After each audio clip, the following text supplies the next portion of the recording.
নীরবে সয়েছি সে ব্যথা তোমার, ফেলেছি চোখের জল।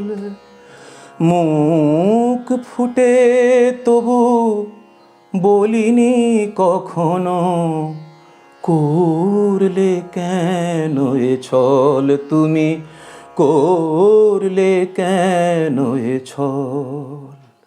ছল, প্রতারণা, বিশ্বাসঘাতকতা, অপমান মানুষ ভুলতে পারে না।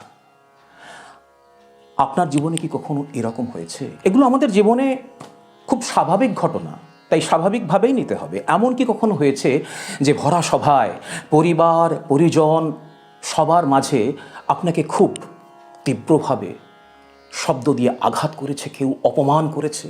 এমন কি কখনো হয়েছে যে এক ভয়ানক বিশ্বাসঘাতকতার শিকার হয়েছেন আপনি এবং আপনি প্রতিবাদ করতে পারেননি বা প্রতিবাদ করেননি, কিন্তু আপনি আজও সেই অপমানের জ্বালা বুকে বয়ে নিয়ে বেড়াচ্ছেন?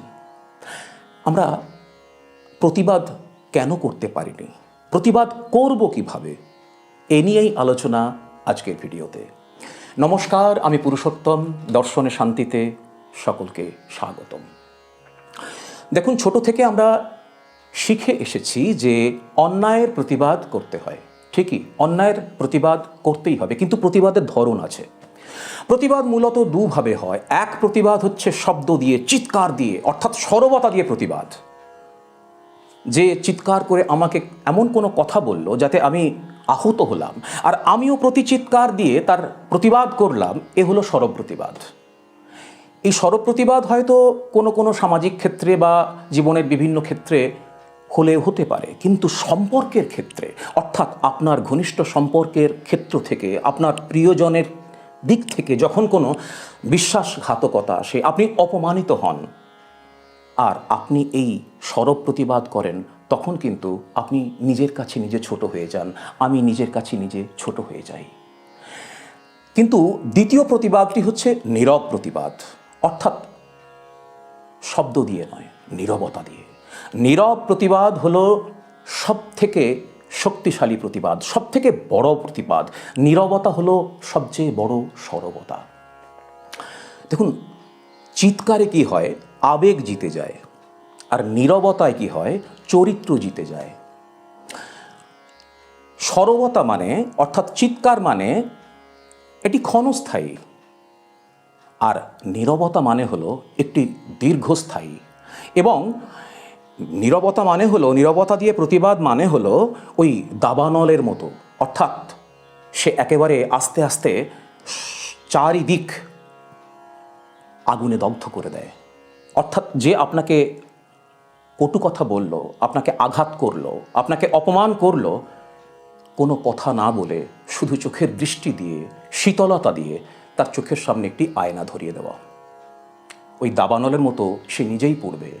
যে সম্পর্কে সম্মান নেই, সেই সম্পর্ক থেকে নীরবে সরে আসাই ভালো। চিৎকার করে লাভ কি? চিৎকার করলে আরও অশান্তি বাড়বে। তাই সব থেকে ভালো হলো নীরবে সেখান থেকে সরে আসা। এই যে দেখুন, সমুদ্র তটে যতটা সরব, কিন্তু গভীর সমুদ্র ততটাই নীরব। নীরবতা মানে হলো গভীরতা। এই নীরব প্রতিবাদ আপনাকে ভিতর থেকে শক্তি যোগায়। আর দেখুন, সব ব্যথার জবাব ব্যথা দিয়ে না দেওয়াই ভালো। আমিও জীবনে যতবার ব্যথা পেয়েছি, যতবার বিশ্বাসঘাতকতার শিকার হয়েছি, ততবারই কিন্তু ভিতর থেকে আমি শক্তিশালী হয়েছি।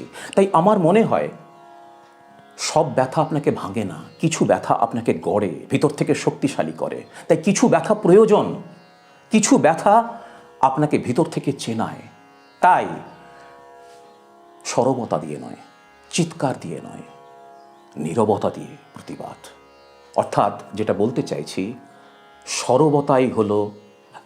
নীরবতাই হলো সব থেকে বড় সরবতা। নীরব প্রতিবাদই হলো সর্বশ্রেষ্ঠ প্রতিবাদ।